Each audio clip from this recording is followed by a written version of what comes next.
Okay, so we all just witnessed an all-time Nikola Jokic game, and while I would consider myself most of the time a defender of Rudy Gobert, you can't sugarcoat it. He cooked Gobert so many times in this game. I might still find a way to say nice things about Gobert. Just give me a chance. We'll also talk about, some of the stuff they were doing defensively against Ant. I mean, obviously Conley being out. I mean, that's a tough blow for the Wolves, no doubt about it. We also do have to talk about a Knicks-Pacer game where this Knicks team continues to say, we do not care who is hurt. We are going to find a way. But yes, let us start with the Jokic masterpiece. And look, the first thing I'm actually going to say is it's noteworthy the amount of times that Gobert ended up on Jokic in this. Some of it off of a switch, some of it with Gobert just starting possessions on him. Because obviously throughout the series, it is heavily swayed towards Cat or Nas on Jokic, and then it is Rudy playing off of Gordon. This whole spiel has been done a million times. And so, okay, we saw Jokic drawing a three-point play on Nas Reed where Nas attempts to steal the entry pass before it gets to Jokic, and then he's just like doing too much, and okay, that's a three-point basket. Another play against Nas where Jokic threw it really quick to Aaron Gordon on the wing, and then immediately used an off-ball screen from I don't remember who, to where he's cutting very hard into the post, getting great post position on Nas Reed, and then this all happens in like 3 seconds, which then he's making a shot over him. He gives KCP the ball in a DHO, and then immediately acts like he's going to screen for KCP, but he slips the screen, and Cat was on him for this one, and he's getting a floater. He screened for Gordon one time in the paint, which got the Rudy switch, and okay, let's talk about it. He cooked Gobert in the post a number of times in this game. He had a 3 over him that was just disrespectful towards the end. That one hook shot that he had to throw at like the top of the glass and it dropped right in. One time when he took Gobert baseline on a drive, and they're like basically underneath the rim, and the angle that he had to do with his right hand to like get the hook shot there, that was amazing by Jokic. And as far as like a whole big Rudy Gobert conversation that is already happening on Twitter, look, here is the list of names who can guard Nikola Jokic in the post. Okay, that's the list. Now, if you want to say, well, there was like a game in this postseason where when AD was guarding Jokic, he shot a percentage that was like lower than normal for him.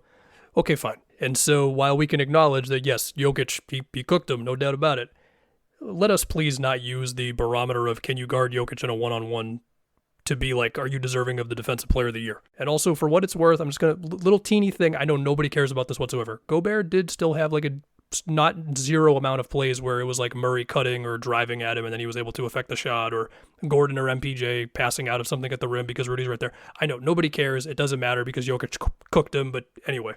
We did see Jokic finding Gordon for at least one baseline dunk with Gobert helping off of him. And it did seem like similar to the, I forget which game exactly they found this, but the not having Gordon always right at the dunker spot, maybe a little farther out, whatever, even if the Wolves will still dare him to make shots, which he did like crazy in the last game. But anyway, he got a baseline dunk off of a cut where it seemed like he was like a little farther out from the dunker spot. You had the no-look bounce pass to Gordon, which was not even an assist, but that was amazing as well. That was off of, I want to say it was a Murray-Jokic just screen action. Shout out to Christian Brown, another game of just stepping in, and whether it's transition, whether it's cuts, whether it's being part of some of those doubles on Ant. He was good. KCP made threes. We can now talk about the Ant double teams. So, yeah, they put 2 to the ball on Ant pretty much every single time he had a screen. Conley not being in this game, that matters. We all know how important he is for just, the extra ball handler, the extra guy to make the swing pass. Obviously, he's a shooter. Obviously, he's still willing to take the pull-up threes, and he can still make them, as we know. And while Nikhil did make a couple of his shots early on, I don't think that drastically changed the way the Nuggets guarded. And by that, I mean, they were like, yeah, okay, fine, dude. If you go down every single pass that Ant makes when they got 2 to the ball on him, I mean, there were some good ones. There was like a skip to Nikhil for one of his threes. One of the time he finds Cat, who then pump faked Gordon out of the play, and he makes a 3. And now Ant had 9 assists and 4 turnovers. And of course, some of those good passes are not going to result in scores, even if he makes the right play, all that stuff. And so, yes, I mean, like he shot 5 for 15, and no matter what type of defense you play, you got to be better than shooting 5 for 15.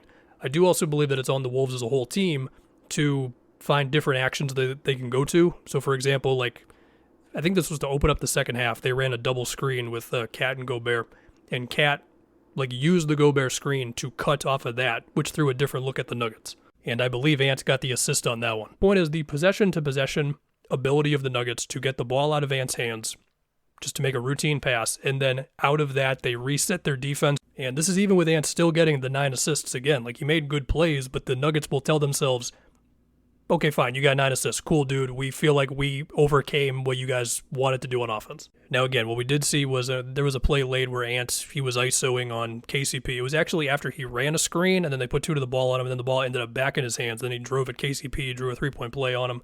One time where it was Nikhil who ran a screen action at the top of the key, kicked it to Edwards on the wing, and then he kind of attacked off the catch. And I mean, Jokic was there. Like, there was still 2 guys waiting for him, but he was able to finish. And so the point being, like, you saw some glimpses here and there of how he could be a little more comfortable going at them. And I mean, where are you putting Ant and where's he running the actions and all that type of thing? Because if it's like top of the key screens, the Nuggets have a plan that they executed very well in this game.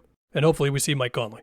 Okay, now we go on to Knicks Pacers. And I mean, I do feel like a broken record when talking about this Knicks team, man, because it's like, you know what I'm going to say. Jalen Brunson went crazy.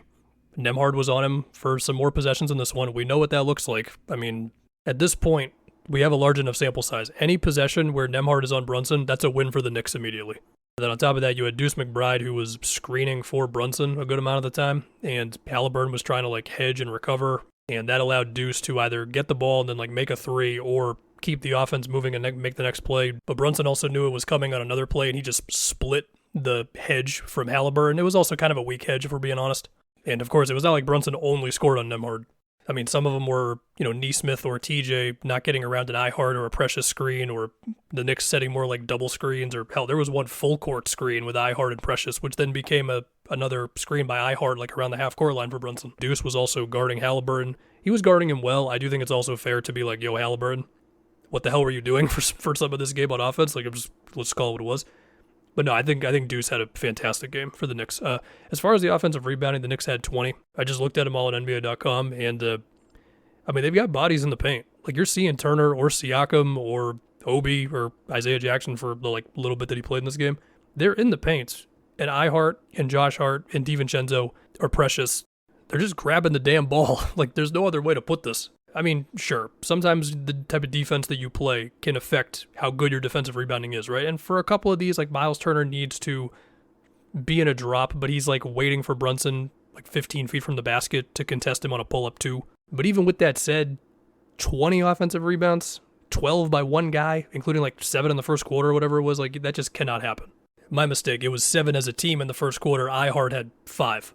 So yeah, the Pacers were bad. Halliburton's got to shoot more. The Knicks once again say, if you guys want to say that we're out of gas and all this stuff, no, we're not. Watch this. Now, if you force me to make a prediction on what's going to happen in Indiana in Game 6, I think the Pacers are going to win Game 6. I think we're coming back to the Garden for a Game 7. Maybe I'm just speaking it into existence. I don't know.